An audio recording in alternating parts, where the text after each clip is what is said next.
오늘 여기 보면 바다에서 짐승이 나온다 이렇게 되어 있는데 바다는 항상 악한 세력이 사는 곳을 바다라고 부르고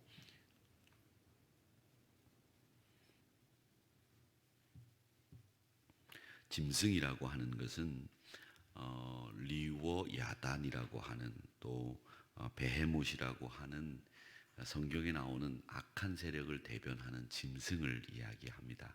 오늘 여기 보면 뿔이 열이요 머리가 일곱인 짐승이 나온다 이렇게 되어 있는데 그 뿔이 일곱이고 머리가 열인 짐승은 뭘 상징하느냐라고 얘기를 하면 이건 대체로 성경학자들이 로마 황제를 이야기한다 이렇게 해석을 합니다.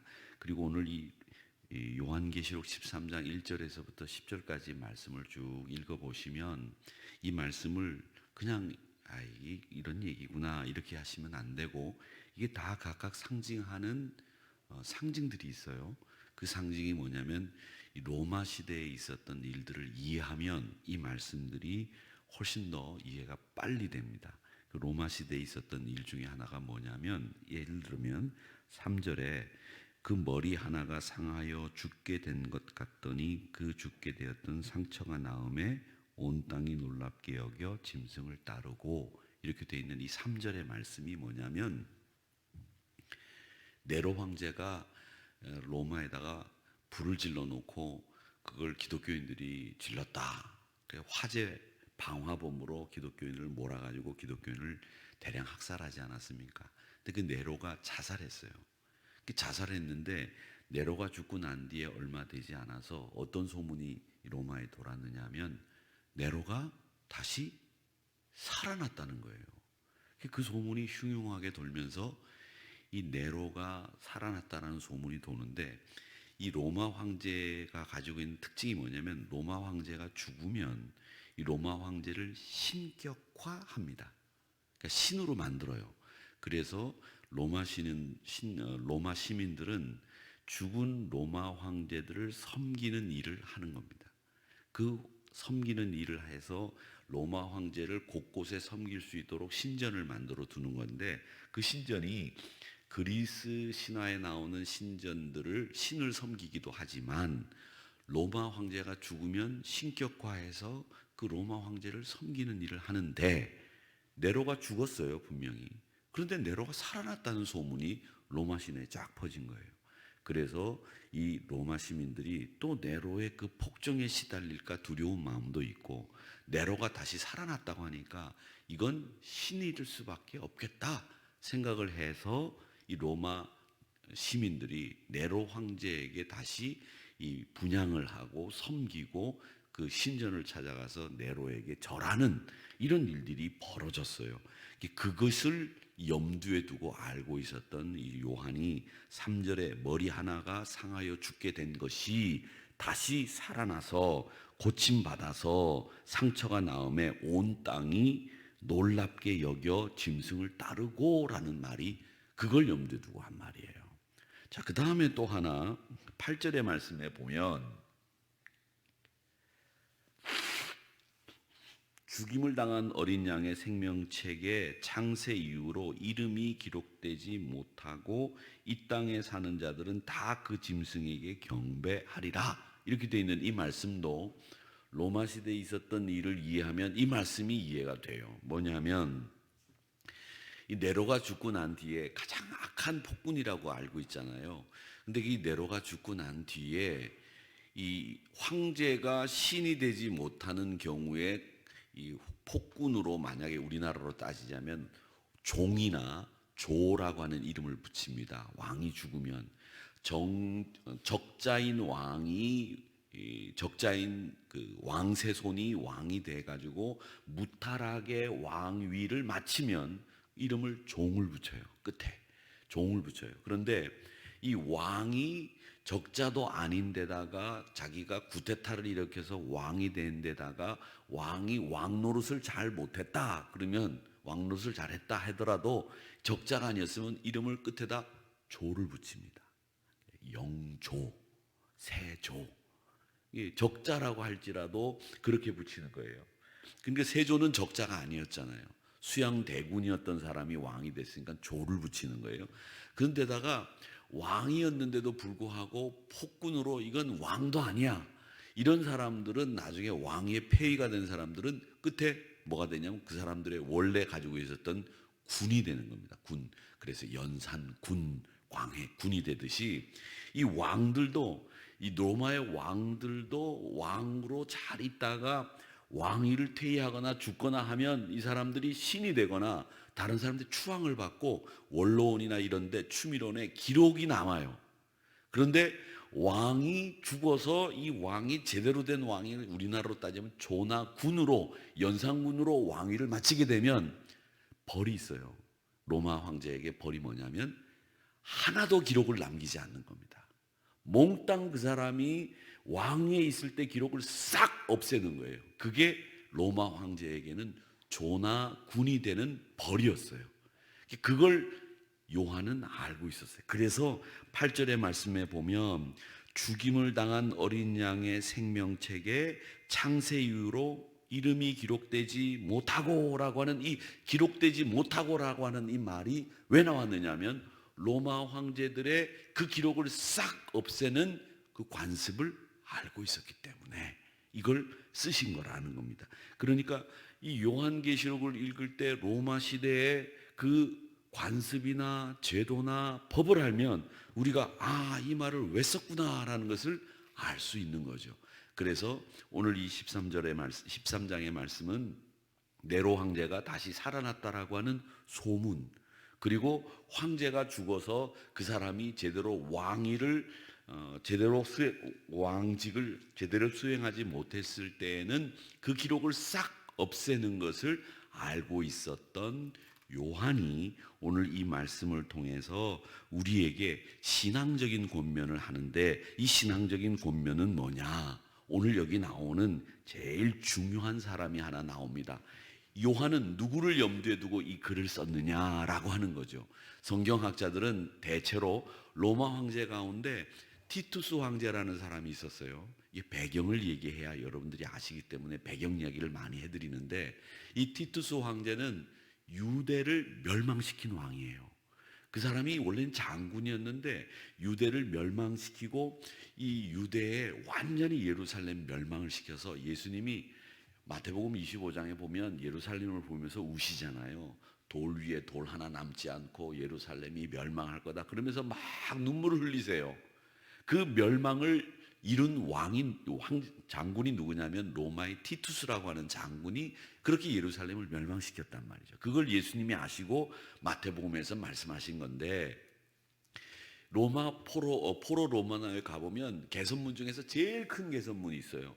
그게 유대를 예루살렘을 멸망시키고 돌아온 티투스가 세운 티투스의 개선문이란 말이죠.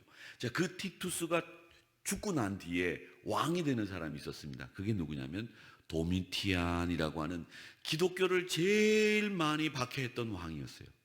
기독교를 마지막까지 박해했던 마지막 황제라고 볼 수 있는 사람이 도미티안입니다. 네로 하면 여러분 네로만 기억하지만 기독교를 가장 극렬하게 악랄하게 박해했던 사람이 이 도미티안인데, 이 사람은 어떤 박해를 했느냐면 성경책을 다 불사르게 했어요. 성경책을 하나도 남김없이 불살라라. 왜 옛날에 역사에 보면 우리가 분서갱유라고 하는 일이 있었듯이 모든 책을 다 불태워라. 안 그러면 목을 내놔라. 이렇게 이야기했던 황제가 도미티안인데, 기독교를 믿었다 그러면 자기 조카든 자기 딸이든 황실 내에 있는 사람도 기독교에 귀의했다 그러면 다 죽여버렸던 사람이 도미티안 황제들입니다. 그래서 이 도미티안 황제 때 뭐가 세워졌느냐면, 이 도미티안이 또 건축물을 되게 많이 세웠어요.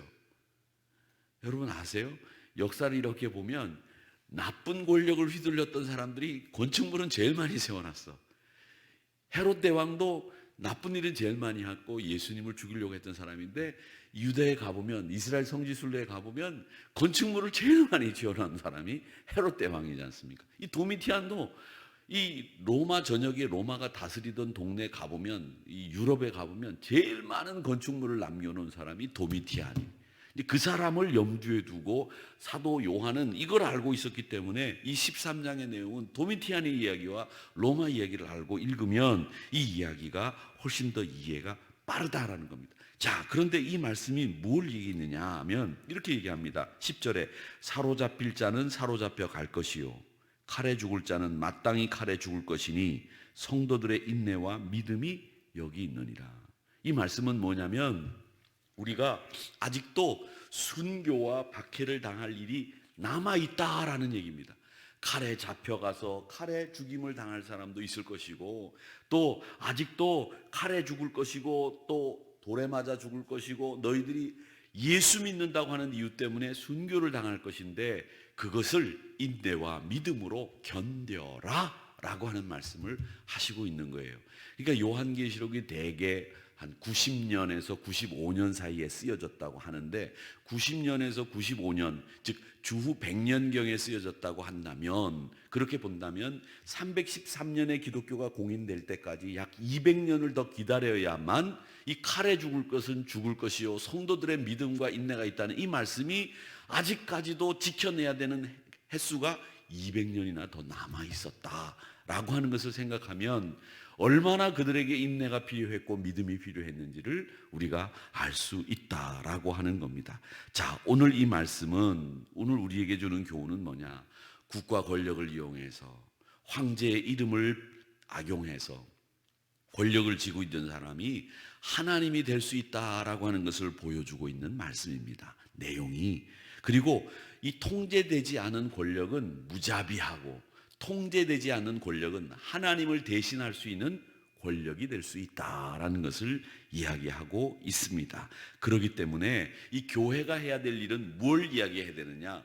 무자비한 권력이 하나님을 대신할 수 있는 이 세상 앞에서 교회가, 성도들이 해야 될 일은 뭐냐면 하나님의 통치가 이루어지는 날이 옵니다. 하나님의 통치가, 하나님의 주권이 살아있습니다 라고 하는 것을 이야기하는 것, 그게 교회와 성도들이 해야 될 일이다라는 것을 여러분 오늘 이 말씀을 통해서 배우는 겁니다. 그러니까 우리가 해야 될 일은 뭐냐? 하나님의 주권이 이 우주를 이끌어 갑니다. 하나님의 통치가 이곳에 살아있습니다 라고 하는 것을 보여주는 것인데, 그 보여주는 하나님의 통치와 하나님의 주권은 뭘로 보여주는 것이냐 하면 성도들의 인내와 믿음으로 보여주는 것이다 라는 겁니다. 결국 하나님의 통치가 이루어지는 것을 우리는 역사 속에서 보는 거예요. 200년이라고 하는 인내와 믿음의 세월을 보냈지만 하나님의 통치가 결국 이루어지고 하나님이 결국 이 세상의 절대 주권을 가지고 계신 분이다 라는 것을 보여주고 있다라고 하는 겁니다. 그래서 교회는 항상 하나님의 절대 권력을, 하나님의 절대 통치를 주장하는 곳, 그리고 성도들이어야 합니다라는 교훈을 우리에게 주는 말씀이 오늘 이 13장의 말씀이다라고 하는 것을 아시면 되겠습니다. 우리가 지금 이제 자유민주주의라고 하는데, 이 자유민주주의라고 하는 정치 제도는 17세기에 에드워드 엘리자베스 여왕이 영국을 통치할 때 청교도 사상이라고 하는 것은 뭐냐면 개혁신앙의 주체를 한 이 믿음의 사람들이 나라를 다스릴 때 만들어 놓은 사상이 이 근대 민주주의의 시발이에요. 그러니까 이 근대 민주주의가 시작된 것은 이 기독교 정신에서 나온 정치 제도가 근대 민주주의 정신이었습니다. 그 근대 민주주의 정신의 핵심, 꽃은 뭐냐? 왕은 하나님이시다. 그리고 이 땅의 왕은 그마저도 하나님의 신하다라고 하는 것이 영국 사람들이 가지고 있었던, 이 17세기 영국 사람들이 가지고 있었던 근대 민주주의의 시발, 근본, 전제였다는 겁니다. 왕도, 이 땅의 왕은 하늘에 계신 하나님의 신하일 뿐이다 라고 하는 이 생각에 의해서 근대 민주주의가 나왔고, 그 근대 민주주의에 의해서 지금 자유민주주의 국가들이 생겨난 거예요. 그러니까 기독교 정신에서 이 민주주의가 출발한 것이죠. 그 민주주의가 출발한 민주주의의 시발은 뭐냐 하면 바로 하나님이 절대 주권을 가지고 계시다, 하나님이 이 땅을 통치하신다라고 하는 생각에서부터 이 정치제도가 나왔고, 그걸 알고 있는 사람들이 이 자유민주주의를 꽃피운 거예요. 그러니까 우리 기독교가 오늘 이 말씀을 보면서 로마 황제들이 이런 일을 당하고 로마의 제도들이 이런 일을 인해서 우리들이 어렵고 힘든 믿음과 인내를 지켜야 했지만, 하나님은 이 말씀은 절대 주권인 로마 황제 앞에 주신 하나님의 메시지로, 그를 하나님이라고 부르지 않고 우리 하나님을 하나님이라고 부를 수 있는 백성들이 우리 성도들이다라고 하는 것을 보여주고 있고, 하나님이 결국 그 대적들을 심판하셔서 끝을 보게 하셨고, 성도들의 인내와 믿음이 결국 승리했다라고 하는 것을 보여주고 있다라는 것입니다. 그러기에 우리 하나님은 성도들의 믿음과 인내를 정말 고귀하게 보아주시는 하나님이다라고 하는 것을 아시고, 우리 사랑하는 성도 여러분, 우리에게 주시는 교훈이 뭐냐 잘 생각하시기 바랍니다. 절대 권력 앞에 수많은 사람들이 경배하고 굴복하지만, 우리는 하나님만 경배하고 하나님의 주권만을 인정하고 그의 통치 앞에 서 있는 성도들이다라는 생각을 가지고 살아야 되겠다라는 우리의 믿음을 공고하게 하시기를 주님의 이름으로 축원합니다. 그리고 하나님은 신성 모독하고 비방하는, 5절에 보면 신성을 모독하고 비방하는 이야기들이 쭉 나오는데, 42달 동안 일할 권세라고 하는 것은 그 왕들이 다스리는 기간을 상징하는 말씀입니다. 그 기간을 동안 그 왕들이 다스릴 수 있도록 해주시지만, 그러나 뭐라고 말씀하십니까? 7절 보십시오. 권세를 받아 성도들과 싸워 이기게 되고 각 족속과 백성과 방언과 나라를 다스리는 권세를 성도들이 받게 된다라고 하는 것을 말씀하시고 있는 겁니다. 사랑하는 성도 여러분, 우리가 싸워 이길 수 있는 인내와 믿음이라고 하는 무기를 가지고 이길 수 있도록 만들어주시는 우리 하나님 의지하시면서 하나님만 경배하고 하나님만 섬기는 절대 권력은 하나님께만 있습니다, 이렇게 고백하는 저와 여러분이 되시기를 주님의 이름으로 축원합니다. 아버지 하나님,